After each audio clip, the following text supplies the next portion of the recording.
Hum. Ok, então sejam todos bem-vindos a mais um workshop aqui do Instituto de Psicologia. E hoje nós vamos falar sobre síndrome de burnout. Aqui não é um assunto que eu falo muito aí na internet, mas é um assunto que toda vez que eu vou dar palestra em empresa, geralmente a galera quer falar sobre esse assunto, né? Tô me achando aqui um pouquinho escurinho, mas acho que vai ficar bacana. Então, geralmente é um assunto que o pessoal gosta de falar, gosta de perguntar, gosta de tentar entender como é, o que deixa de ser. Né? E é um assunto realmente que é relevante aqui para os nossos tempos, porque tem muita gente com síndrome de burnout. Né? Eu perdi as contas de quantas pessoas eu atendi só no passado que estavam sofrendo aí com esse mal do burnout. Então, sem mais delongas, eu vou compartilhar aqui a minha tela com você. Deixa eu ver aqui, janela. Beleza. Vou compartilhar aqui a minha tela com você para a gente começar a nossa apresentação. Então, você já está vendo aí a tela, correto? E aí, nós vamos falar hoje sobre síndrome de burnout. O que você vai aprender aqui? Nós vamos falar dos sintomas, nós vamos falar o que é, né, a síndrome de burnout, o tripé, que é onde eu queria me concentrar, trabalhando um aspecto específico do tripé, e enquanto eu falo o tripé, eu vou falar também sobre como prevenir, né? Então, uma maneira ali de prevenir a síndrome de burnout. Então, vou começar pelos sintomas, que são os sintomas aí que talvez você já tenha visto, ouvido, né, presenciado aí pela internet, mas que são sintomas que acabam acontecendo. E algo que é importante de falar é que o burnout ele é difícil, às vezes, de diagnosticar, porque ele tem sintomas de depressão, ele tem sintomas de ansiedade, então ele tem características desses dois transtornos do humor, né? Tanto ansiedade como depressão. A síndrome de burnout acaba tendo esse tipo de característica também nos seus sintomas, né? Então, muitas vezes é difícil de conseguir diagnosticar o burnout por conta dessa similaridade ali de sintomas, né? Então, sintomas clássicos eu botei aqui 16. Então, cansaço excessivo, físico e mental, dor de cabeça frequente, alterações no apetite, insônia, dificuldade de concentração, sentimento de fracasso e insegurança, negatividade constante, sentimentos de derrota e desesperança, sentimentos de incompetência, alterações repetidas de humor, isolamento, fadiga, pressão alta, dor muscular, problema gastrointestinal, alteração nos batimentos cardíacos. Então, esses daqui são os sintomas mais clássicos, os 16 sintomas mais clássicos da síndrome de burnout. Então, é sintoma demais. Se tu for prestar atenção, é sintoma demais. Né? Eu mesmo já tive um episódio, eu acho que eu já relatei isso na internet, eu já tive um episódio de, eu não sei se foi burnout, mas foi um princípio de burnout. Com certeza foi um princípio de burnout. Isso tem 10 anos. Né? 10 anos. Eu trabalhava numa empresa, eu era RH dessa empresa e eu acabei tendo ali os sintomas de início de burnout. Eu sofri um pouquinho ali em 6 meses com esse esgotamento, né, cansaço, fadiga, não queria ir trabalhar, queria era ficar deitado em casa. Então, assim, foi um período assim bem desafiador. E na época eu trabalhava e estudava. Na época eu não era formado, né? Então eu trabalhava os 2 turnos, manhã e tarde, e estudava à noite. Então foi um período aí bastante desafiador para mim. Então, de acordo com a CID-11, que é o nosso catálogo internacional de doenças, que é o catálogo mais atualizado, burnout é o quê? Então, como é que a CID classifica, como é que a CID define síndrome de burnout? Então, diz assim, ó, no primeiro pontinho aqui. Burnout é uma síndrome conceituada como resultante do estresse crônico no local de trabalho que não foi gerenciado com sucesso. Então, a gente vai começar tentando explicar esse conceito, né, e fazer uma digressão aqui acerca desse conceito. Então, guarda aí o conceito na tua cabeça, porque eu vou parar de compartilhar a tela. O conceito é o seguinte: burnout é uma síndrome conceituada como resultante do estresse crônico no local de trabalho e que não foi gerenciado com sucesso. Então, a primeira pontuação que eu quero fazer aqui é acerca de síndrome, né? Então, o que é síndrome? Muita gente pergunta o que é síndrome, síndrome é igual ao transtorno, que é igual doença, então qual a diferença desse negócio? Então, síndrome geralmente é um conjunto de sintomas que está tudo meio embolado, não se sabe de maneira clara a causa, tem-se ali de repente uma desconfiança e tal, mas é um conjunto de sintomas que são sintomas parecidos com outras doenças ou transtornos, e a sua evolução, ela não é tão clara assim, ou seja, o seu prognóstico não é tão claro assim, né? Então isso é diferente de uma doença, que na doença nós temos a certeza da causa, né? Nós temos a certeza da causa. Então a gripe é causada por um vírus, ponto. Então a gente tem certeza da causa, doença é isso.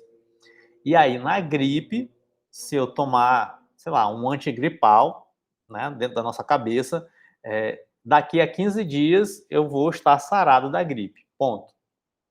Então eu tenho uma causa clara, eu tenho os sintomas claros de gripe e eu tenho um prognóstico claro, né? Então essa é a definição de doença.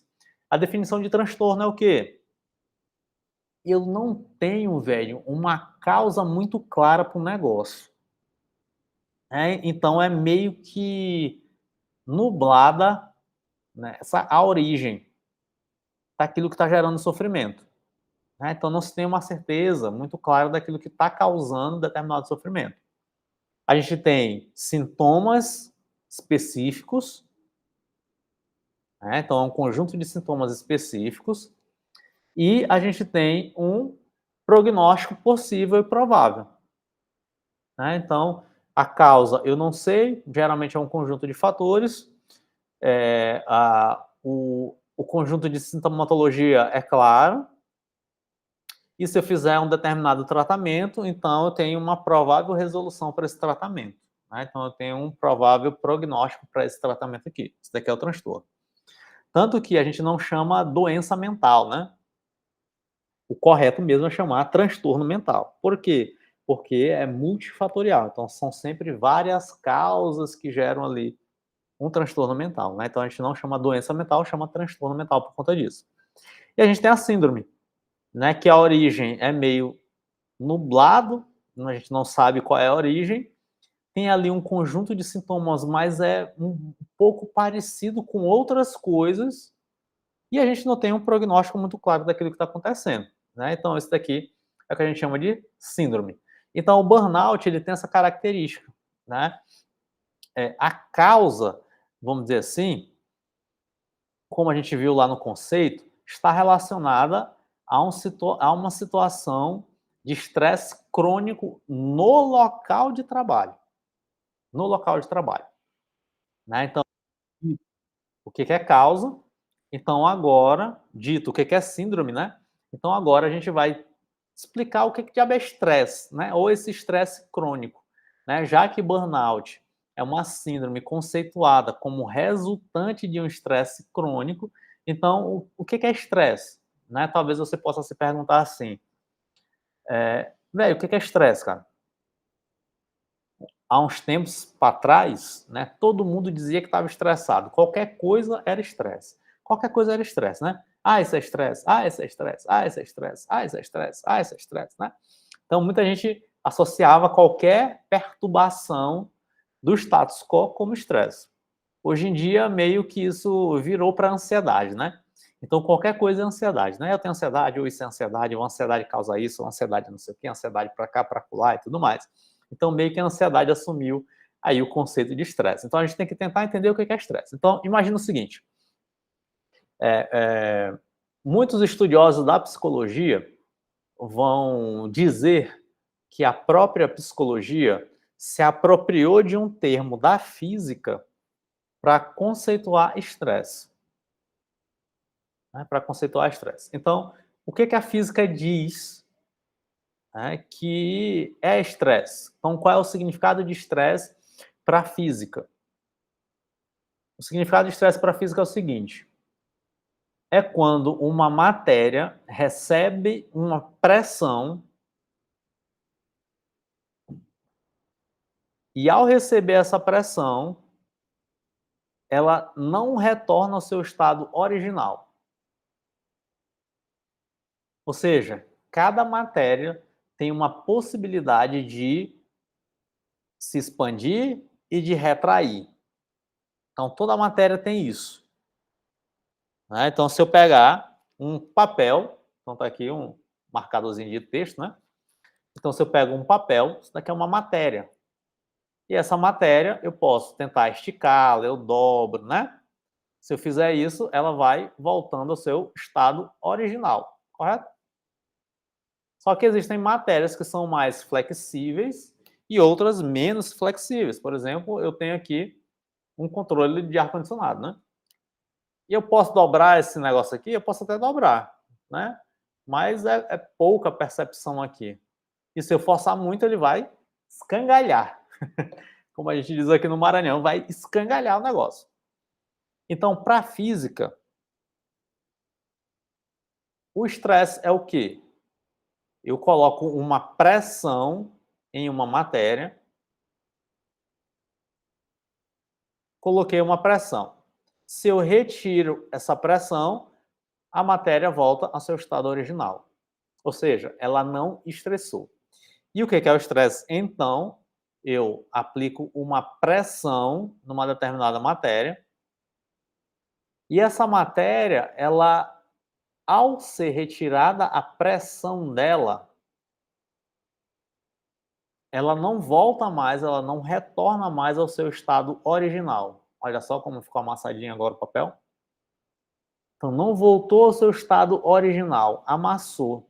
Eu quebrei aqui a fibra do papel e amassou, né? Então, ele não voltou ao seu estado original. Ou seja, ele estressou. Você talvez já tenha brincado com uma bola, né? Qualquer bola, né? Eu, quando era guri, eu gostava muito de jogar bola, né? E aí sempre tinha uns mala que iam ficar em cima do diabo da bola. Tava lá jogando bola, aí vinha um animal e ficava em cima da bola, ou seja, botava uma pressão ali na bola, né? Exercia uma pressão na bola. Só que aquela bola, ela consegue resistir até uma determinada pressão, assim como o papel que eu trouxe aqui de exemplo. Consegue resistir até uma determinada pressão, uma quantidade de pressão. E quando essa pressão era maior do que a capacidade de resistência daquele material, daquela bola, quando o animalzinho lá saía de cima da bola, a bola não voltava ao seu estado original, portanto, ela estava estressada, ou seja, estressou. Ela recebeu a pressão e, na ausência de pressão, ela não volta ao seu estado original. Então, este é o conceito de estresse. Então, quando uma pessoa recebe uma carga de pressão e, na ausência dessa pressão, ela não volta ao seu estado de relaxamento, ela está estressada. Então, esse é o princípio psicológico pegado, né, emprestado da física. Então, toda vez que tu recebe uma pressão, uma tensão emocional, seja por conta de questões do trabalho, seja por qualquer outra questão, de qualquer outra área da tua vida, que você recebe essa pressão e, na ausência dessa pressão de maneira concreta, você não volta ao estado de relaxamento, de repouso, você está estressado. Então, esse conceito de estresse, eu acho fantástico, eu acho maravilhoso. Então, o burnout é consequência de quê? De um estresse crônico no local de trabalho. Ou seja, é aquele estresse que vai acontecer todo dia, ou frequentemente, ou constantemente. Então, está o tempo todo acontecendo, o tempo todo acontecendo. E a pessoa, ela está, então, recebendo aquela tensão ali o tempo inteiro. Ela está mais em estado de tensão do que em estado de relaxamento. Então, quando isso acontece, a gente tem uma cronicidade desse estresse, né? E a gente sabe que tem ambiente de trabalho que é caótico mesmo. É tiro, porrada e bomba, é confusão, é pressão, são metas irrealistas, inalcançáveis. Tudo isso acaba acontecendo em ambiente de trabalho. E aí, quando você se percebe recebendo essa atenção, e mesmo após a situação concreta ter passado, você ainda está ali em estado de tensão, o que que acontece? Você vai acabar percebendo que você está estressado. Né? Você vai acabar percebendo que está estressado. Pode ser em outro lugar? A Caia está perguntando, pode. Né? O estresse ele não é só relacionado ao contexto de trabalho. Pode ser em qualquer outro lugar. Né? Tu pode receber uma pressão aí do teu filho. Tu tem um filho e tu recebe uma pressão do teu filho.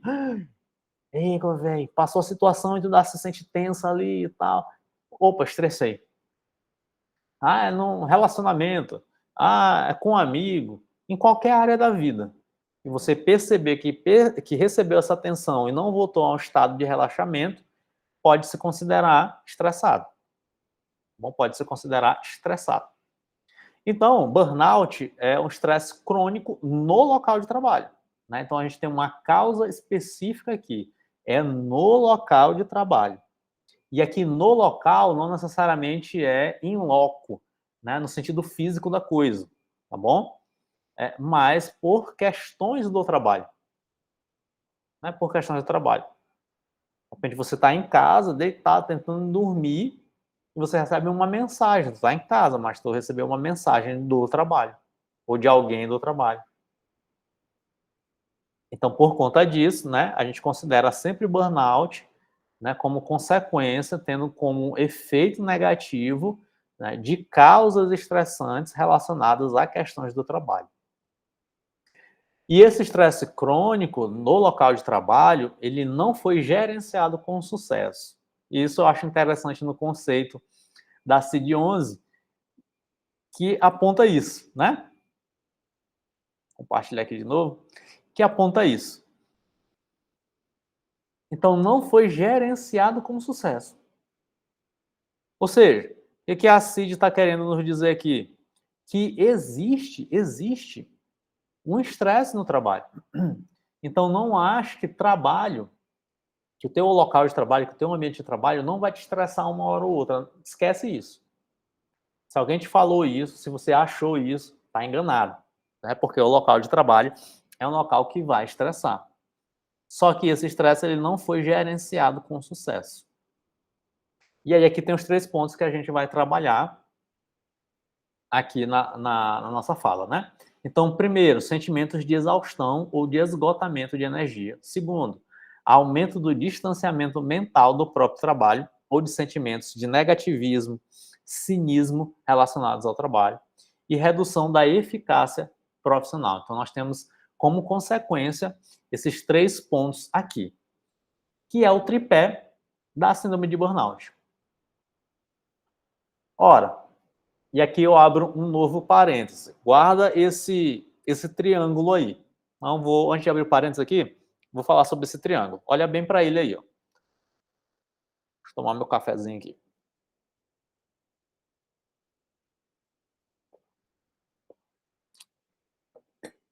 Então olha bem para ele aí. Então nós temos na ponta superior o que a gente chama de realização. Está relacionado ao sentido da vida. Nós temos no canto inferior direito a exaustão, que está relacionada à vida psicofísica.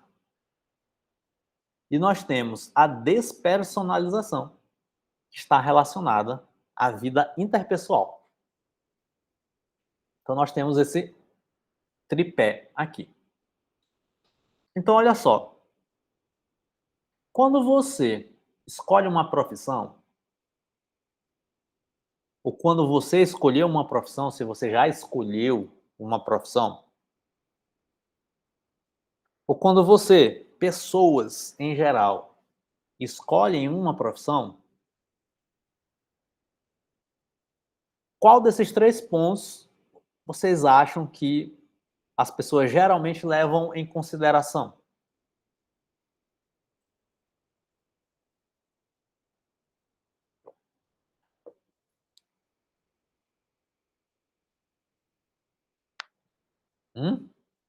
Então pense aí, velho, na hora que eu escolhi a minha profissão, cara, eu levei em consideração foi a vida interpessoal, ou seja, como é que eu ia me relacionar com o time, com a equipe, né? Eu ia lidar com pessoas ou não e tal, não sei o que, parará, né? Então como é que ia ser minha vida interpessoal, minha vida relacional no trabalho? A partir disso daqui, isso foi o ponto-chave para escolher meu trabalho. Ou não, né? Eu levei em conta se eu ia dar, né, de verdade conta emocionalmente e fisicamente falando, do meu trabalho. Então, na hora que eu escolhi a minha profissão, então eu vi como é que era a rotina. Eu falei, velho, tudo bem eu fazer um plantão das 19 horas até as 7 da manhã, porque eu passo a madrugada todinha acordado, então tudo bem, né? Eu fazer e eu vou escolher a profissão justamente é por conta disso, porque eu sei que eu vou dar conta emocionalmente e fisicamente da minha emoção, da minha profissão. Então eu sei que eu vou dar conta da minha profissão, né? E eu vou levar em consideração principalmente este tripé aqui da exaustão. Pô, minha rotina é assim, vai ser pesada ou não, vai ser leve, vai ser tranquila. Então eu vou escolher minha profissão a partir disso daqui. Ou geralmente a galera olha para isso daqui, ó, realização. Né? Aí que eu botei o sentido da vida num sentido amplo, pode ser financeiro e tal, mas principalmente, eu vou trabalhar com o que eu amo, eu vou trabalhar com o que eu gosto, eu vou trabalhar com aquilo que eu acho bonitinho, né? Então, qual desses pontos aqui você acha que é o mais pesado, que é o mais influente na hora de alguém tomar uma decisão profissional?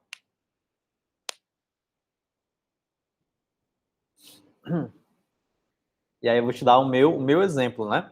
O meu exemplo, eu escolhi psicologia por conta da realização. Por conta da realização.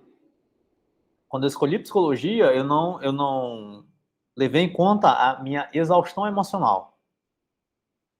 Na verdade, eu nem tinha, não estava nem no meu horizonte de percepção que eu seria exigido emocionalmente como psicólogo. Olha a loucura. Assim, para ver o nível de maturidade que eu tinha quando eu escolhi psicologia, quando eu escolhi ser psicólogo, né? Então, a loucura. Então, velho, eu não tava pensando assim, cara, sei lá, negado vai falar comigo, vai falar que quer fazer isso, quer fazer aquilo, quer fazer aquilo outro, a loucura mais doida que tu pode imaginar no mundo.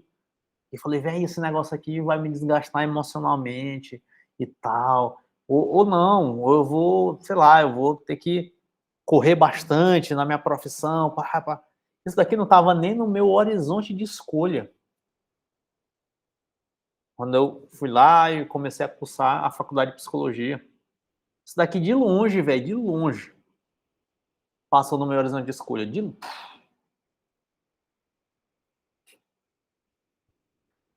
daqui não era quesito nenhum, não era critério nenhum para eu escolher psicologia. Nenhum. E despersonalização também não. Assim, como é que vai ser, né? Minha rotina, eu vou interagir com pessoas, não vou interagir com pessoas, como é que vai ser esse negócio? Como é que é essa dinâmica de interação aqui? Eu vou estar o tempo todo presente, não vou estar o tempo todo presente na minha rotina de trabalho? Isso daqui também nem passou. Esses dois pontos aqui foram aparecer no meu horizonte de visão e de percepção acerca da minha profissão na graduação. Então, na minha vida, na minha formação, é que esses dois elementos foram aparecer. Por quê? Eu escolhi a profissão a partir de eu vou botar até de um romantismo. Que legal, eu vou ajudar as pessoas a encontrarem o sentido da vida delas, né? Foi por isso que eu escolhi psicologia. Aula zero de psicologia, primeira aula de psicologia, psicologia, ciência e profissão, primeiro período, vai lá, a professora, que eu já não lembro o nome dela, ela era do Sul, não lembro o nome da professora, ruiva, olhos verdes, diz assim, por que tu escolheu a psicologia? E ela pergunta isso para todo mundo. Aí eu vou lá e digo, eu escolhi porque eu quero ajudar as pessoas, né? Então a minha escolha, ela estava pautada somente nisso daqui. E ainda era uma visão romântica da parada, né? Não era nem uma visão realista. Então, quando você escolheu a tua profissão, qual desses 3 pontos estava mais evidente? Se você escolheu a partir dos 3, maravilha. Então, a tua escolha foi bem trabalhada, bem elaborada e talvez assertiva, né? Agora, se tinha só um desses pontos, então esse tripé estava meio capenga, né? E aí a despersonalização ela apareceu no meio da minha formação, no meio da graduação. Eu entendi que, velho, eu vou ser psicólogo e velho, eu vou ter que falar com as pessoas, ó. Eu vou ter que falar com as pessoas. E eu sou introvertido e era tímido pra caramba, né? Então, velho, como é que eu vou falar com a pessoa? Como é que eu vou falar com alguém durante 50 minutos? E eu tinha maior dificuldade em relação a isso. E aí abriu uma crise em mim, né, de vida interpessoal já na formação. Então, olha só, como quando a gente escolhe uma profissão, a gente escolhe muitas vezes, a gente tem uma escolha pautada em critérios que são equivocados. E esse tripé do burnout, ele é interessante porque faz a gente pensar a partir desses desgastes que são mais característicos em todas as pessoas que sofrem com burnout. Então, ora, se esses 3 pontos desgastados, eles geram, né, uma fadiga ocupacional, então por que não utilizá-los como critério para eu ter uma melhor escolha profissional? Então a gente faz a lógica do mundo invertido, né, que é isso que eu estou fazendo aqui com você. Estou te provocando no sentido de você pensar acerca da tua escolha profissional, como você escolheu a tua profissão ou como você vai escolher a tua profissão. Leve em conta minimamente esse tripé. Beleza, Otton, mas o que cada um desse tripé está dizendo? Né? O que ele quer, cada um desses pés aí quer nos falar? Exaustão, né? Então, que é esse bem aqui, ó, vida psicofísica. Sentimentos de exaustão ou esgotamento de energia. Olha só. Então, aqui, sentimentos de exaustão e esgotamento de energia é aquela pessoa que vai, às vezes, se sentir desanimada, ela, vai, ela não vai se sentir reconhecida no seu ambiente de trabalho, ela não vai ter energia de verdade, ela vai ter uma dificuldade de concentração. Né? Então, são esses sentimentos, né, de exaustão, né, de verdade, o esgotamento da energia. Ela vai ter dificuldade de acordar quando ela pensa em ir ao trabalho. Cara, eu vou ter que levantar e ir ao trabalho. Cara, eu não consigo, velho. Eu prefiro ficar deitado aqui. Né? Então, essa exaustão, tanto física quanto emocional. Os sentimentos, as emoções negativas e a exaustão física, ela é uma baixa de energia geral. Né? Então, a pessoa com burnout, ela de verdade ela não consegue trabalhar. Ela vai para o trabalho arrastada. Ela vai para o trabalho arrastada. Então, o que fazer? Né? Então, ou seja, a gente entra aqui no como prevenir, então. Reconheça e aceite. Né? Então, a primeira coisa é essa. Né? Então, você reconhecer que está exausto, está cansado. Mesmo eu dormindo a noite inteira, eu acordo cansado, com a sensação de exaustão quando eu penso em ir para o meu trabalho, quando eu penso em trabalhar. Né? Então, reconhecer e aceitar é o primeiro passo. Né? Isso daqui é batata, você talvez já esteja careca de saber. Todas as questões emocionais, todas as questões, nós precisamos aceitar. Não tem para onde correr. Né? Então, eu só consigo administrar aquilo que eu conheço. Não esquece nunca disso. Você só administra aquilo que você conhece. Então, reconheça, entenda e aceite. Não lute contra. Se você está se sentindo exausto, cansado, desanimado, beleza, velho. É isso, cara. A realidade é esse negócio bem aqui. Eu não vou empurrar com a barriga. Agora, o que eu posso fazer? E aqui, geralmente, nós temos algumas características que são comuns a pessoas que sofrem com burnout, que é o quê? A falta de estabelecimento de limites. Né? Então, aquela pessoa que está disponível para o chefe, para o trabalho, 24 horas por dia, né? Que ela não consegue estabelecer limites nas relações dela de trabalho. Ela leva tudo muito para o lado pessoal. Né? Então, ela não tem esses limites claros. Isso aqui é muito comum. E às vezes essa falta de definição de limite está associada a um medo, né, ou a uma inassertividade mesmo. A pessoa, ela não é assertiva. Ela tem dificuldade de dizer não, ela não consegue se posicionar, ela não consegue dizer depois eu ajudo, ou então agora eu estou ocupado, depois eu faço, ou eu não posso te ajudar, né? Então são pessoas que têm dificuldades em serem assertivos. E aí é muito importante você conseguir ter a definição desses limites claros, claros. E aí tenta fazer essa separação didática, né? Então, meu horário de trabalho é das 7 às 17, é das 8 às 18. Antes disso, eu não olho questões de trabalho, depois disso, eu não olho questões de trabalho. Tem gente que já acorda e já olha a mensagem lá do trabalho. Nem toma o café direito, nem nada. Já acorda cansado, atrasado, né? Tá tudo junto e misturado. E aí com o WhatsApp ainda, né? Uma dica aqui prática, bem simples, é tenha um WhatsApp profissional. Meu Deus, Otto, mas eu não, sei lá, eu não trabalho vendendo pelo WhatsApp, eu não faço nada disso, mas tenha um WhatsApp profissional. Por quê? Porque as demandas de trabalho são recebidas via WhatsApp. Se tu não recebe nenhuma demanda de trabalho via WhatsApp, beleza, então não precisa ter. Mas se você recebe, que eu acredito que sim, porque hoje qualquer aviso empresarial, qualquer aviso de setor é enviado via WhatsApp, então separe. Baixe lá um aplicativo do WhatsApp Business, pá, e opa, separa. E aí não receba, cancele as notificações. Só receba a notificação no teu horário de trabalho. Lógico, a exceção é se você tem um cargo que precisa estar disponível 24 horas para a empresa, um cargo executivo, de direção e tudo mais, aí, beleza, eu até entendo. É mais difícil conseguir estabelecer esse tipo de limite, mas ainda assim é possível de administrar, né? Então, estabeleça limites. É uma pessoa que sofre muito com burnout, é uma pessoa que muitas vezes tem dificuldade em dizer não a outras pessoas.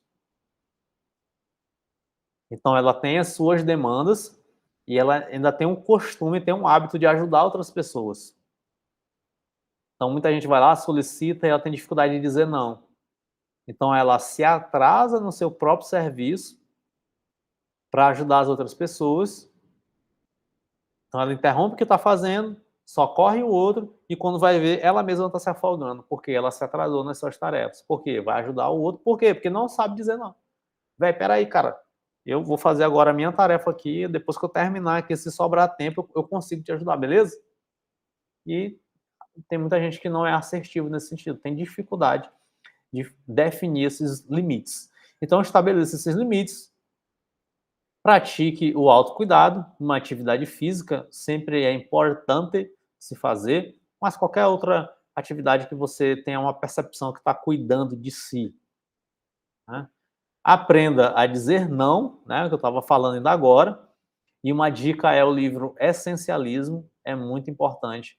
Eu não sei distinguir o que é urgente, o que é importante, eu não sei separar as minhas tarefas, né, eu não sei organizar a minha agenda, eu percebo que a minha agenda, na verdade, é a agenda das outras pessoas. Então, tudo isso, o autor do livro Essencialismo vai trabalhar, vai ter atividades práticas lá. Então, leia, é maravilhoso, né? Vai te ajudar muito a aprender a dizer não. Pratique a gestão do tempo, lógico, né? Tenha o um mínimo de organização. Isso daqui não é nem o foco aqui da nossa fala, mas né, tenha o um mínimo de organização. Né? Isso daqui, qualquer vídeo no YouTube te ensina a fazer uma gestão do tempo, né? A gerir o teu tempo de trabalho. Né? Então assista aí dicas, essas coisas todas aí na internet. Aprenda técnicas de relaxamento, tá bom? Mindfulness e técnicas de respiração. Então são duas coisas importantes. E aqui uma dica especial é o seguinte: tenha rituais de final de turno. Como assim? Você trabalha manhã e tarde. Aí tem o intervalo do almoço. Então aprende a ter um ritual que vai sinalizar o final do turno matutino e o início do turno vespertino. Então tem um ritual de relaxamento, tá bom? Interromper esse ritmo, ter um intervalo é fundamental. E aí, no horário de almoço, evite estar falando sobre questões do trabalho. No horário de almoço, tenta evitar até mexendo no próprio celular. Então, enquanto eu estou almoçando, eu estou mexendo no celular. Estou ali, pendurado. Pá. Esquece isso. Não faz isso. Né? Isso é um mal que você faz a si mesmo. Então, enquanto você estiver almoçando, almoce. Sei lá, tu não demora 15 minutos para almoçar. Não é possível que tu não consegue passar 15 minutos sem olhar o celular. Então, mindfulness é o quê? É você estar presente no momento presente. E o almoço, ele pode ser esse ritual de final de turno. Você vai lá, sai para almoçar, né? E aí tem pessoas que a cabeça fica a mil, né? Tá ali comendo, nem sente o gosto da comida, porque já tem que voltar no corre, já tem pendência para fazer, já tem que não sei o que, acontecer um negócio de manhã, e já tá estressado, já tá... Véi, tenha um ritual ali, entenda? Eu acabei um turno, e agora eu tenho, sei lá, 1 hora, acho que é o mínimo ali de descanso, né? 30 minutos, o mínimo de descanso. Então eu tenho aqui 30 minutos para descansar, e uma maneira é você ter mindfulness. Aí tu pode botar na internet, né? Mindfulness alimentação. Então, como é que eu faço o exercício de estar presente enquanto eu estiver comendo? Uma coisa que eu priorizava muito, hoje em dia até que eu não preciso muito disso daqui, né? Mas uma coisa que eu priorizava muito era, no meu horário de almoço, velho, eu não mexia no celular, nada. Eu só me concentrava ali no meu almoço, 15 minutos, 20 minutos, e eu me concentrava só ali no almoço. Sentia o gosto e tal, não sei o quê. Acabou. Era um ritual ali. Fora a técnica de respiração. Vai começar o teu trabalho, faz ali uma técnica de respiração, 5 minutos, alongamento. Então são coisas, né? São coisas que você vai estabelecendo como hábito e como ritual que te despressuriza, sabe? Tira essa pressão, que senão você trabalha às vezes 10 horas, 12 horas direto, e no café da manhã logo já chega um sinistro, já chega uma situação de estresse que você não consegue lidar, que você não estava esperando. E aquilo ali tem a tendência a estragar o teu dia todo. Então interrompa esse fluxo, é muito importante. E aí mindfulness e técnica de respiração assim, vai te ajudar muito. Busca atividade de lazer e, de algum modo, converse com o empregador, né? É muita demanda, é muita tarefa, não sei o que, parará. Beleza, conversa com ele. Despersonalização. Aumento do distanciamento mental do próprio trabalho ou sentimentos de negativismo ou cinismo relacionados ao próprio trabalho. Então, primeira coisa, identificar os gatilhos. Mesma coisa do outro, né? Reconheça e aceite. Aqui é identifique os gatilhos. Mesma coisa. E o que é esse aumento do distanciamento mental do próprio trabalho? Sabe quando tu tá de saco cheio? Cara, eu tô de saco cheio aqui de uma coisa que eu tô fazendo, e você vai para um outro mundo. Você vai para um fantástico mundo de Bob, né? Que é mais antigo, já assistiu esse desenho? Então você tá ali, o corpo tá presente, mas a alma tá em outro lugar. E aí, fora isso, tem a própria desmotivação em relação ao trabalho. Tipo assim, você liga o foda-se no sentido de eu não tô nem aí, cara. Que se exploda todo mundo. Se tem algo faltando, deixa faltar, ou eu vou fazer de qualquer jeito. Se tem algo sujo, deixa sujo, que outra pessoa que limpe, se lasque limpando esse negócio. Se tem uma planilha errada, eu olho e não vou ajeitar, que eu não tô nem aí, quem fez errado que se lasque lá na frente, ainda que eu veja que isso aqui vai dar um prejuízo gigantesco, eu não me meto. Então tem um distanciamento, velho, em relação ao próprio trabalho.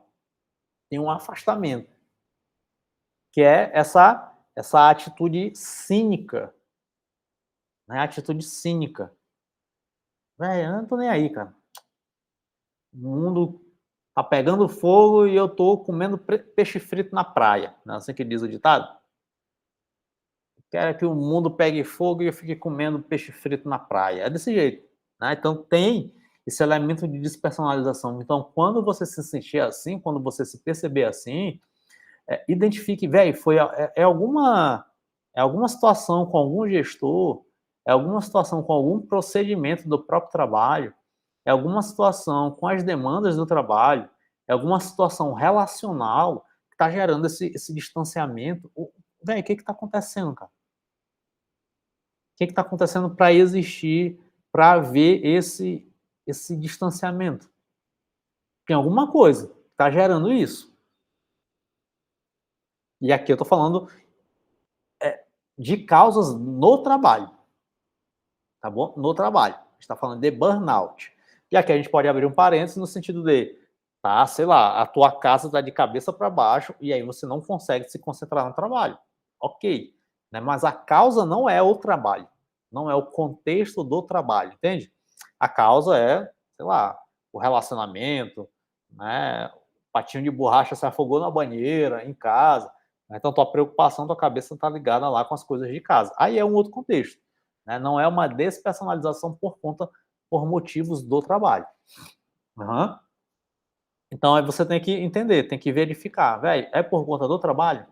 Se sim, né, então tenta entender o que que no trabalho está gerando isso. Ah, é uma comunicação, né, algo, sim, é batata, né? Então, isso daqui é problema em tudo quanto é lugar, a falta de comunicação.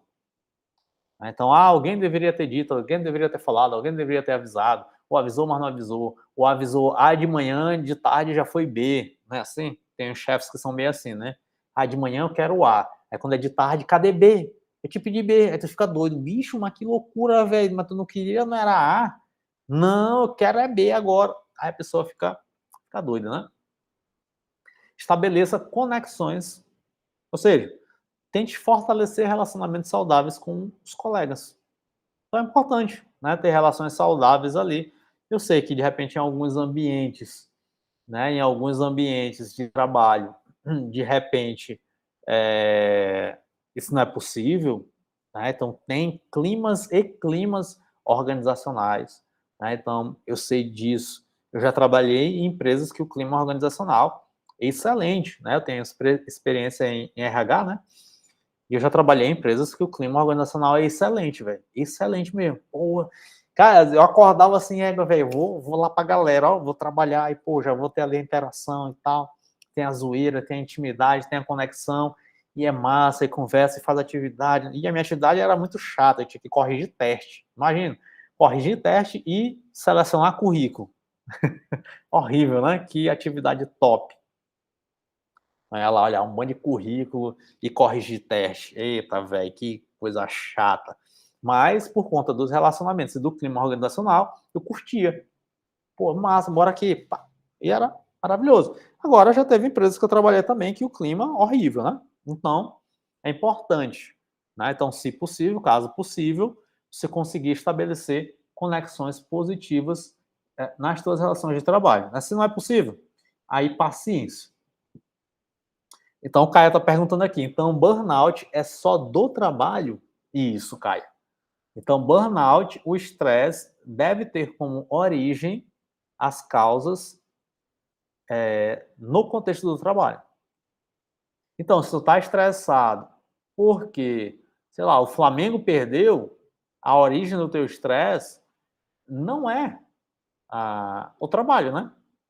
Não é o trabalho, é outra coisa. É o jogo do Flamengo. Então, burnout está sempre contextualizado com trabalho. Sempre contextualizado com trabalho. E aí tenha um envolvimento positivo. Né? Então, se tu percebe esse distanciamento, Então, é bom você fazer um exercício intencional de restabelecer os aspectos, ó, que tenham significado. Que tenham significado. Só que aí é um exercício intencional, velho. Por que eu vim para essa empresa? Ou por que eu escolhi esse trabalho? Tem algum aspecto positivo? Qual é o ponto positivo desse trabalho? Tem algum ponto ainda ou de verdade não tem nenhum? Se não tem nenhum, aí tá na hora de tu cair fora, né? Mas se tem algum ainda, tenta resgatar, tenta fortalecer, para poder você gerar essa aproximação novamente com o trabalho. Os aspectos positivos e os aspectos que têm significado para a gente no trabalho, então eles geram essa aproximação, eles geram essa conexão, né, com aquilo que a gente está fazendo. Então, se você perdeu totalmente isso, se o teu trabalho hoje não tem nenhum ponto nesse sentido, aí está na hora de verdade de mudar de profissão. Mudar de profissão não, mudar de trabalho, né? E sempre tem, né? Se a gente for parar para prestar atenção, sempre tem. Otto, o único ponto positivo do meu trabalho é o dinheiro. Beleza, cara. Ok. Não é errado. Eu estou no trabalho só pelo dinheiro. Beleza. Show de bola. Então, o dinheiro vai garantir que você suporte a tua rotina, o teu estresse de trabalho? Esse é o ponto. Porque não adianta reclamar. Adianta alguma coisa reclamar? Não. E aí a gente tem o terceiro ponto, eu estou encerrando, estou falando muito, né? 50 minutos falando. E a gente tem a realização, que é o quê? É justamente a percepção de redução da realização profissional.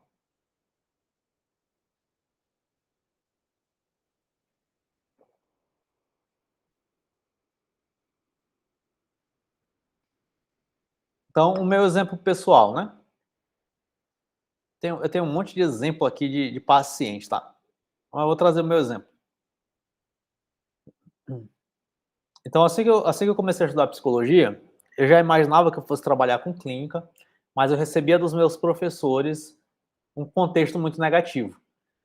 Clínica é um trabalho médio e longo prazo, clínica é um trabalho que vai complementar a tua renda, não vai ser o teu trabalho principal.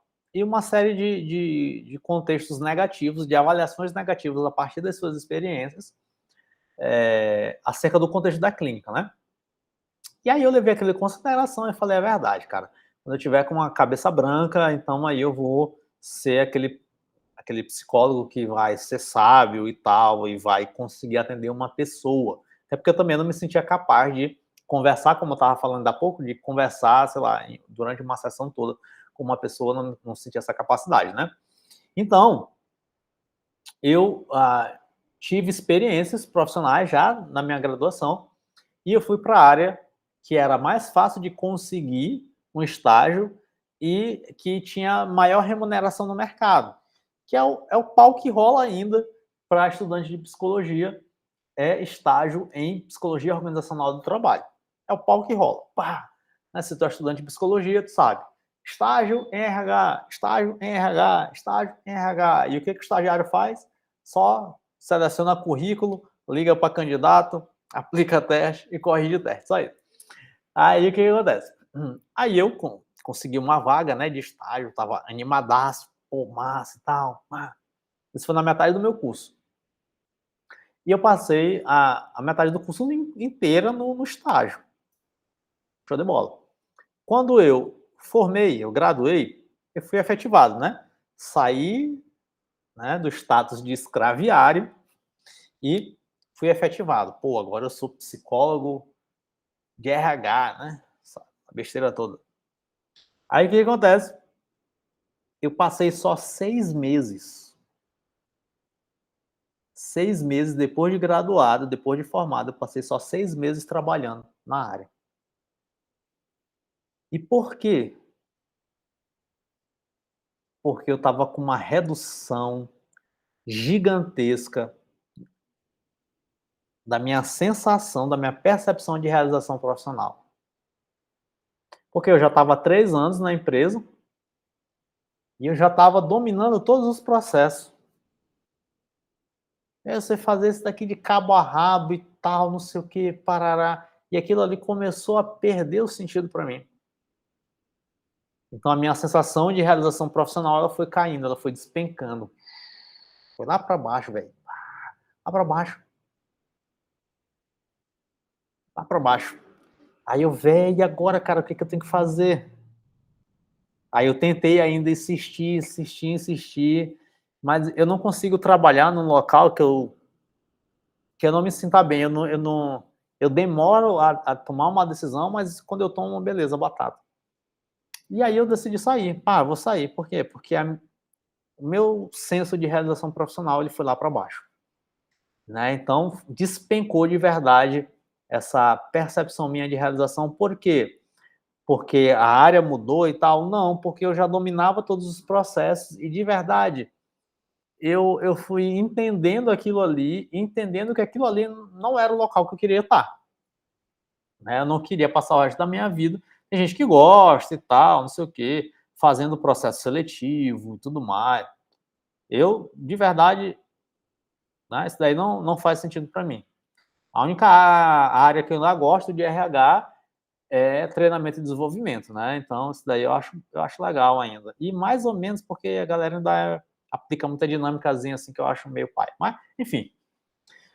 Então a primeira coisa é fazer essa autoavaliação e reflexão. Se eu percebo que o meu senso de realização está lá embaixo, então eu preciso fazer uma avaliação e uma reflexão sincera da minha própria carreira, né, então eu preciso reservar um tempo para refletir sobre a carreira e sobre a tua situação profissional. Pá, isso daqui. Atualmente, né, atualmente eu fiz isso. Atualmente eu fiz isso. Na verdade tem 7 meses que eu estou fazendo isso. E eu cheguei há um tempinho atrás a uma decisão.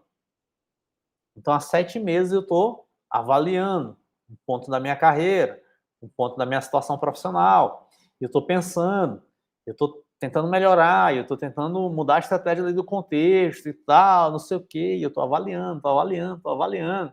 Então eu estou há 7 meses fazendo essa avaliação. Então é muito importante, né, e eu cheguei a uma decisão recentemente, cara, a decisão é essa bem aqui, pá, né. E isso precisa ser feito constantemente, porque senão você vai de verdade vivendo no automático. E de verdade, eu não quero trabalhar de maneira automática.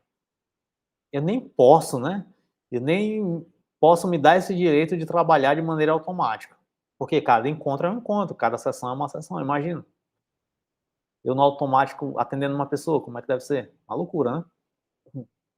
Então pergunte-se inicialmente o que motivou a entrar na profissão, se você costumava encontrar significado, algo significativo e gratificante no teu trabalho, né, o que foi se perdendo, né, então isso é muito importante você fazer sempre essa avaliação. Estabeleça metas, aquela velhas estratégias que são excelentes. Não é porque é receita de bolo que você vai desprezar e menosprezar, porque, sabe, muita gente acaba se adoecendo porque não faz o básico, né, muita gente se adoece porque não faz o básico. Ah, qual é o básico? Dormir bem, ter uma boa alimentação e fazer uma atividade física. E tem gente que morre porque não faz isso. Ah, mas é só isso? Sei lá, eu pensava que tu ia ter um drive, fazer igual o Pablo Marçal, né, eu pensava que tu ia ter um drive que ia instalar na minha cabeça, uma red pill que ia espocar os meus miolos e os meus neurônios, não sei, e, véi, a vida não é assim, né. A vida é feita do básico, do ordinário. Hum, simples. E você não faz o básico, aí desejar uma red pill é fuga. Não sei se você percebe isso. Velho, eu não consigo fazer o básico. Aí eu desejo uma red pill. Isso é fuga. É fuga. É, porque um segredo mirabolante que vai salvar a minha vida. Isso é só fuga, na verdade. Porque tu tem que fazer o que é básico. Simples. Simples. Esquece merda de red pill, esquece esse segredo, não sei o quê. Esquece isso, cara. Tem que fazer o básico. Né? Então, o que é o básico? Pô, vou estabelecer aqui, vou organizar minha rotina, vou organizar minha agenda, vou tentar seguir a minha agenda, vou tentar não ser perfeito na minha agenda, porque não vai ser, vai falhar e tudo bem. E sabe, tem uma coisa também interessante, abrindo aqui esse parênteses também, tem uma coisa que é interessante, que as pessoas, elas muitas vezes, elas, elas têm um conceito muito soberbo delas mesmas. Não sei se vocês já perceberam isso, né? Como assim, Otton? A pessoa vai lá, faz uma agenda, e ela bota 4 metas lá, 4 tarefas para ela fazer na agenda dela. Aí, sei lá, ela não consegue, ela faz 3. E ela começa a entrar no desespero.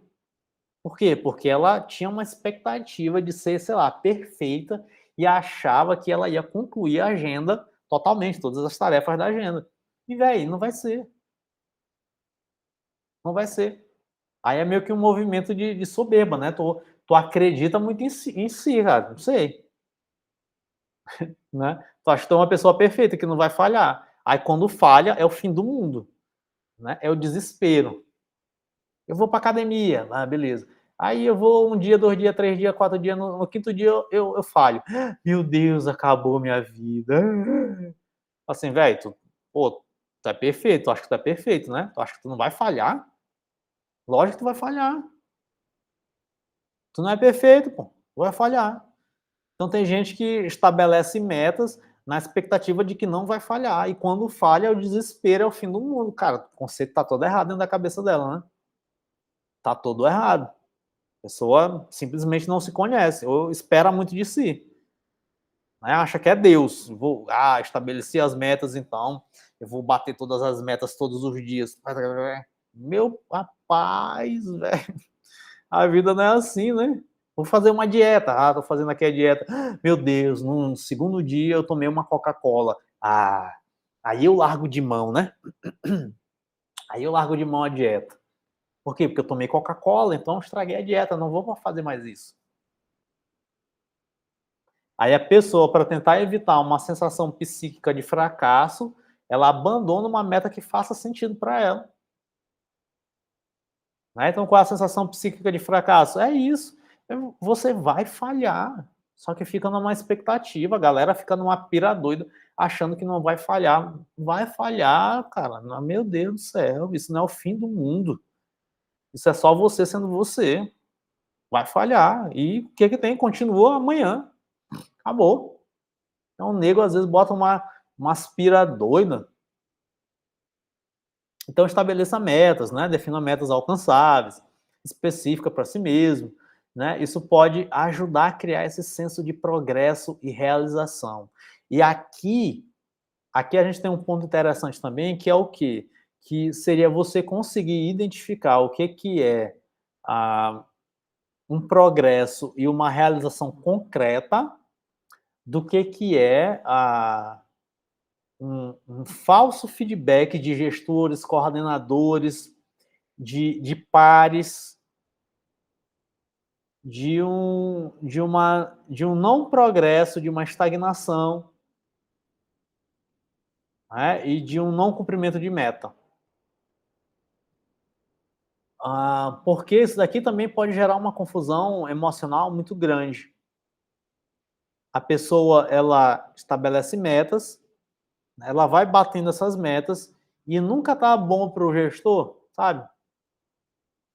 Nunca tá bom, tá faltando, e tá faltando, e tá faltando. Aí a pessoa começa a se achar insuficiente, né?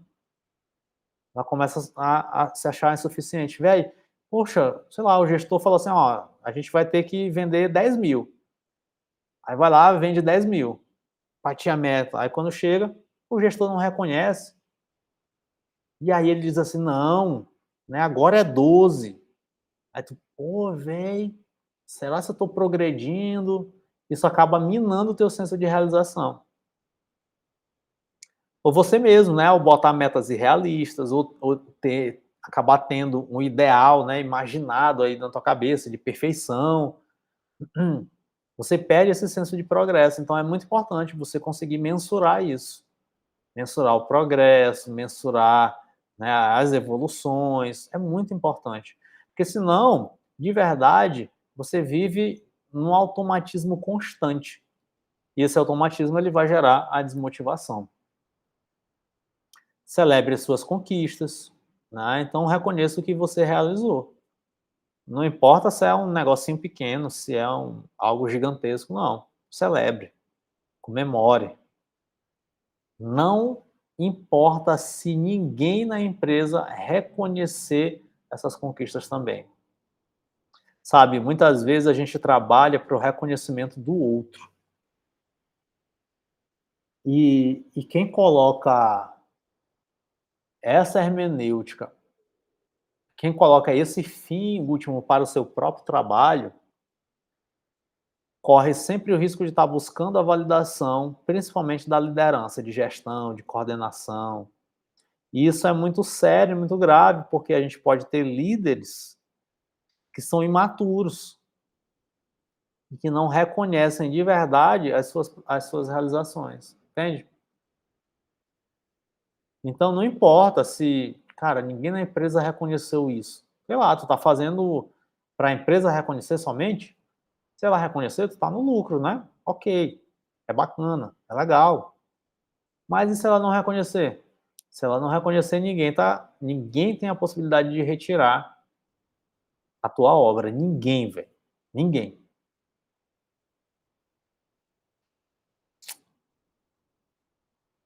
Reconecte-se com o propósito. Relembre o propósito subjacente do seu trabalho. Tente encontrar maneiras de se conectar novamente a esse propósito, entender como o que você faz contribui para um bem maior. Né? E aqui é um ponto meio coach, né? Você se reconectar com o seu propósito e tal, não sei o quê, essa coisa toda. Beleza. Existem trabalhos, aí aqui eu vou particularizar, né, essa dica geral que eu botei aqui. Existem trabalhos que sim, né, você contribui para um bem maior, ajuda pessoas, essa coisa toda, parará. Mas nem todo trabalho é assim, embora ser realista aqui. Né? Não adianta a gente ficar com um discurso romântico aqui. Então nem todo trabalho é assim. Nem todo trabalho é assim. E tudo bem. E tudo beleza. E não sei se vocês já assistiram a uma série chamada Ruptura. Ela é da Apple TV. Uma série bastante elogiada. Tô esperando até a segunda temporada dela. Não sei se já saiu. Nunca mais eu acompanhei. Mas lá na ruptura, qual é o princípio lá, qual é a lógica da ruptura? É que existe uma separação entre vida pessoal e vida do trabalho. Então, uma empresa X, uma organização X, conseguiu desenvolver um chip que, quando implantado na tua cabeça, consegue separar as duas vidas, profissional, pessoal e trabalho, né? Trabalho e pessoal. Né? Então, essa é a lógica da série, né? Então, tipo, o Caio tava falando agora, velho, eu acho que eu vou pro trabalho e tem uma coisa, uma treta acontecendo em casa e eu acabo levando isso pro trabalho, né? Então tem isso. Por quê? Porque a gente é gente e não tem como separar isso, né? E aí lá no Ruptura, então, eles encontram um chip que consegue fazer isso. Então, quando eles chegam no prédio dessa organização, então tem todo um sistema lá de interferência, né, que acessa, que ativa o chip, né? Isso tudo é via onda, Wi-Fi e tal. Ativa o chip e aí a pessoa ela não sabe o que acontece na vida pessoal dela. Não sabe o que acontece.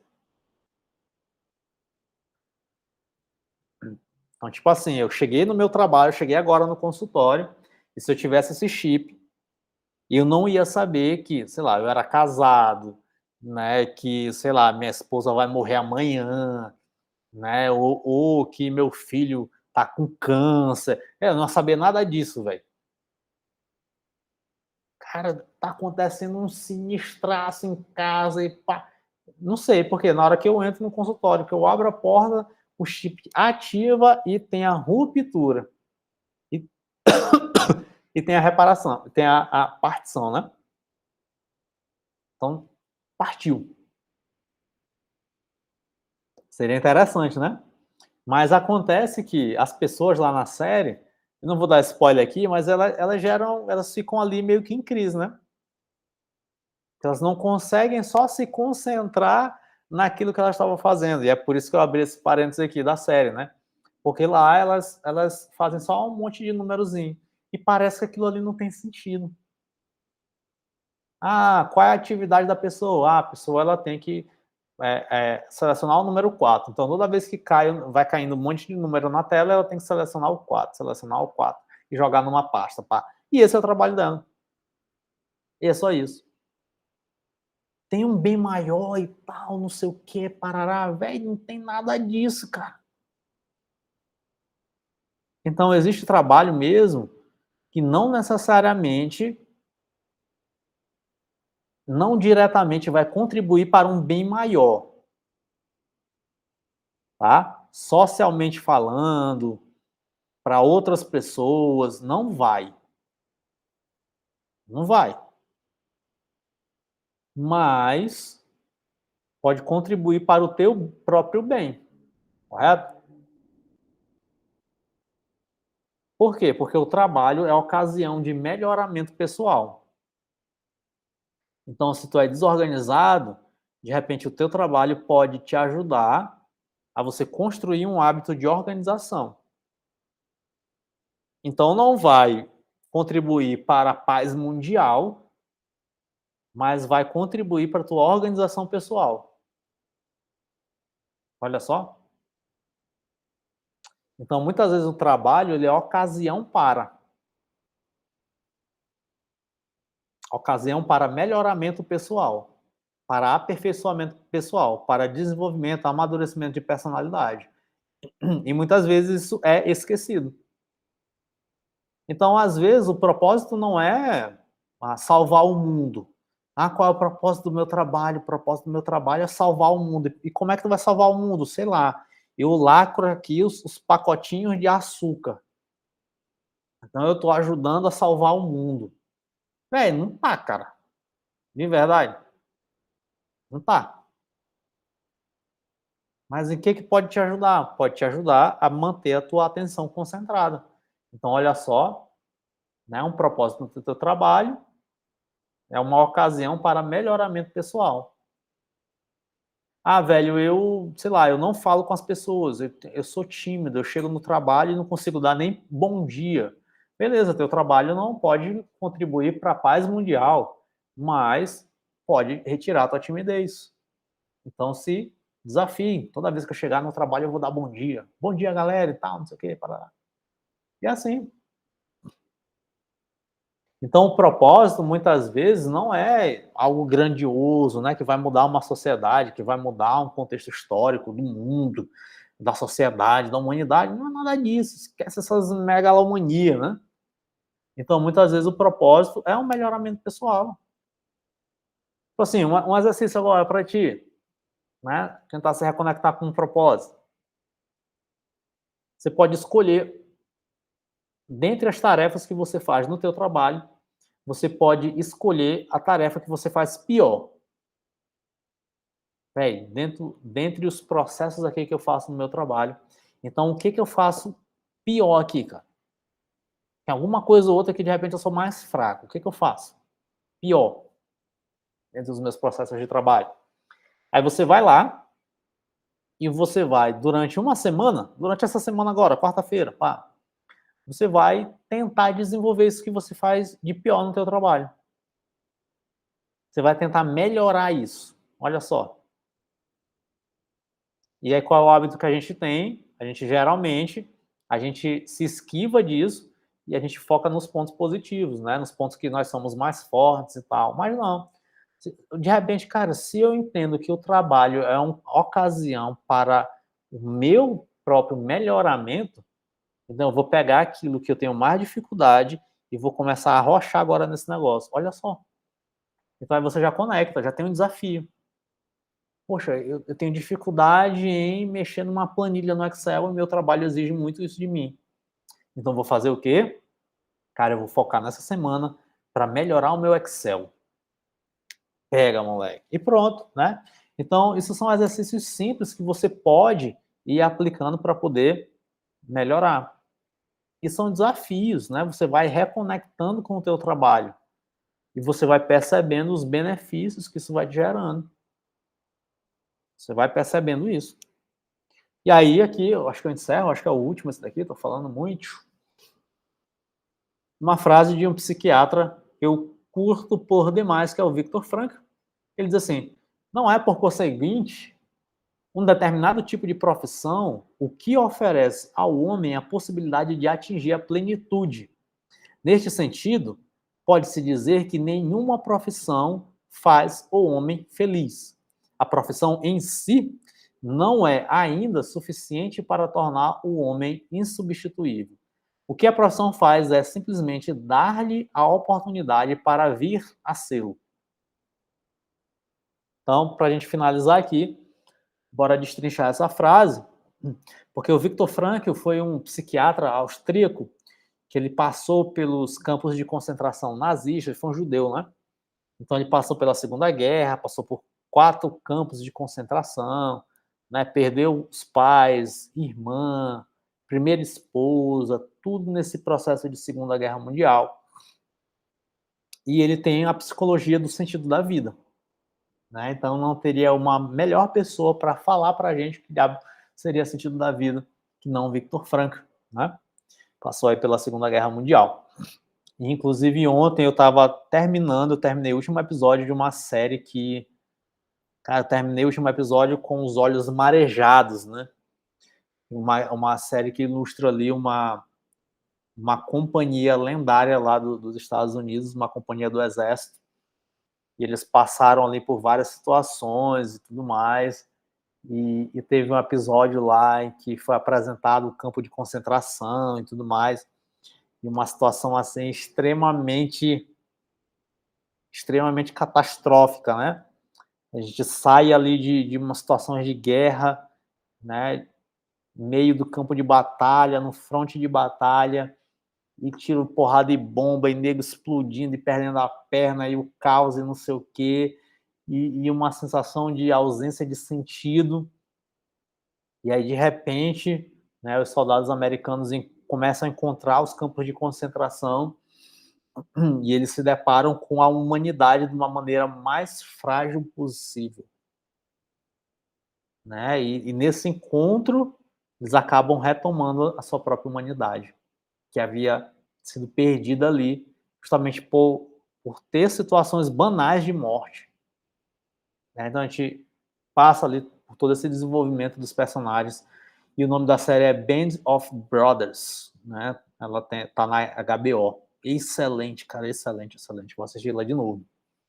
Então, para a gente destrinchar essa frase aqui e encerrar, o Franklin ele fala assim, ó, não é por conseguinte um determinado tipo de profissão o que oferece ao homem a possibilidade de atingir a plenitude. Ou seja, o que ele está dizendo aqui? Que não é ser psicólogo, ser médico, ser advogado, ser contador, ser pedreiro, ser TI, ser influência digital, ser, sei lá, prático, ser fisioterapeuta. Ou seja, não é o tipo de profissão que vai oferecer ao homem a possibilidade dele atingir a plenitude. Então, não é o fato de eu ser psicólogo que a psicologia vai me oferecer a possibilidade de eu atingir a minha felicidade, a minha plenitude. Não é isso. Ou seja, o sentido da vida, o segredo, a felicidade, não está na profissão. Então, geralmente quem tem uma crise da meia-idade ou quem faz uma transição de carreira, às vezes tem esse tipo de expectativa, né? Poxa, eu não me encontrei no direito e agora eu vou para a medicina. E na medicina eu vou ser feliz. Então tem gente que tem meio que esse tipo de romantismo, que é um romantismo. Mas só que não é o tipo de profissão, né? A profissão, ela é uma ferramenta. E não é essa profissão que garante, que oferece ao homem a possibilidade de atingir a plenitude. E aí ele diz, ó, neste sentido, pode-se dizer, justamente o que eu estava falando, que nenhuma profissão faz o homem feliz. Então a função da profissão não é te fazer feliz, tá bom? Então, não é a carreira A, B ou C que vai te gerar felicidade, né? Então, é por isso que tem muita gente que é infeliz ah, no marketing digital e aí faz um concurso para um banco, vai trabalhar no banco e é infeliz no banco. Que diabo é isso, velho? Não é a profissão, cara. Não é a profissão. Aí ele continua. A profissão em si não é ainda suficiente para tornar o homem insubstituível. Então, qual é a conexão que ele está fazendo aqui? Ele está dizendo assim, ó, o homem é um ser irrepetível. O homem é um ser insubstituível. Ninguém pode substituir o Otton. Ninguém pode substituir Maria. Ninguém pode substituir José. Ninguém. Este ser aqui, único, ele é insubstituível. Então, não é a profissão suficiente para me tornar insubstituível. Ou seja, eu sou psicólogo do Hospital Geral Municipal de São José dos Rios Pretos. Ah, velho, sei lá, cansei da profissão e vou sair. Beleza. Aquele cargo lá é facilmente substituível por outro psicólogo. Aí vem Tainara, que é psicóloga, e substitui e assume aquela função lá. E beleza. E assim o mundo vai girando.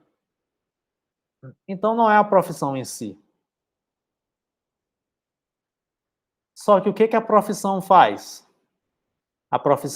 O que a profissão faz é simplesmente dar ao homem a oportunidade de vir a sê-lo. A ser o quê? Insubstituível. Então a profissão me dá a oportunidade de eu me tornar uma pessoa insubstituível. Ou seja, a profissão ela gera essa possibilidade de melhoramento pessoal. Então, como é que eu me torno uma pessoa insubstituível? Ah, é agradando todo mundo, ah, é não sei o que e tal. Não, cara. Você se torna uma pessoa insubstituível é quando você é uma pessoa. É quando você personaliza qualquer coisa que você faça. E aí o Victor Frankl aqui está falando de vocação, no fundo, no fundo. Então a realização ela tem a ver com a vocação. Ou seja, como eu faço aquilo que faço. Ou seja, como eu faço somente do meu jeito aquilo que faço. Porque ser psicólogo, por exemplo, qualquer pessoa que estuda psicologia pode ser e pode fazer. Mas ser psicólogo do jeito que eu sou, só eu faço. Na é verdade, só eu faço. E principalmente, se eu busco o meu modo cada vez mais consciente de fazer esse ser psicólogo, então é isso que me garante a irrepetibilidade da minha própria vida. E assim a gente garante a irrepetibilidade e a realização profissional. Então, nesse tripé da realização, é muito importante a gente ter este tipo de consciência de significado da vida. Então, aí o burnout, e a gente volta aqui para o tripé, burnout ele envolve esses 3 pontos. E aí você pode fazer um exercício em casa de pensar acerca desses 3 pontos. Realização, sentido da vida, exaustão, como é que estão as minhas emoções e como é que está o meu corpo em relação à profissão que eu escolhi, e despersonalização, que é a maneira automática de estar no trabalho. Eu estou distanciado, eu estou afastado, eu não estou nem aí, ou eu estou engajado. Estou personalizando aquilo que falo. Consigo ter ali as relações e as interações interpessoais. Então, como é que está isso? Né? Então, a partir disso daí, você vai ter a chance de prevenir, né, a síndrome de burnout. Beleza? Então, essa foi a nossa apresentação.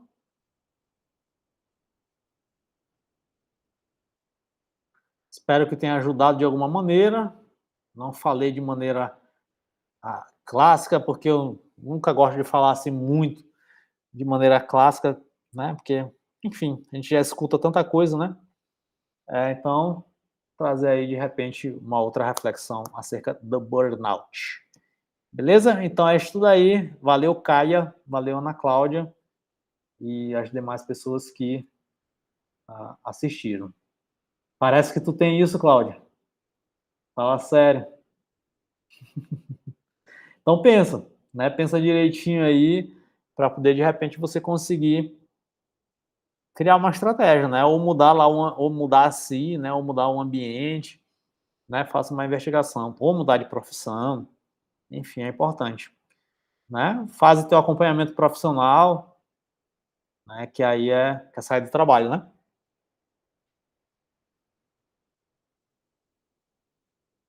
E aí situações de saída, de mudança de trabalho, elas são muito delicadas, né? Envolve muita coisa, você precisa pensar direitinho, ter um planejamento ali, às vezes até a médio prazo, né? Principalmente por questões financeiras, que geralmente impede a gente de sair de um trabalho, é uma questão financeira, né? Não vou sair porque, sei lá, meu boleto vence amanhã e eu não tenho nenhum dinheiro para pagar amanhã e tal, né? Então isso acaba acontecendo. Mas aí é importante você conseguir aí ter esse planejamento direitinho e conseguir fazer essa transição, né? Mas se tu está em dúvida em relação ao diagnóstico, por exemplo, procura um profissional, vai no clínico geral, conversa direitinho, né? Veja aí o diagnóstico possível, e aí se tiver em tratamento, né? É importante. Beleza? Então é isso, 8 horas, 1h20 aqui. Deixa eu parar a gravação. E assim a gente encerra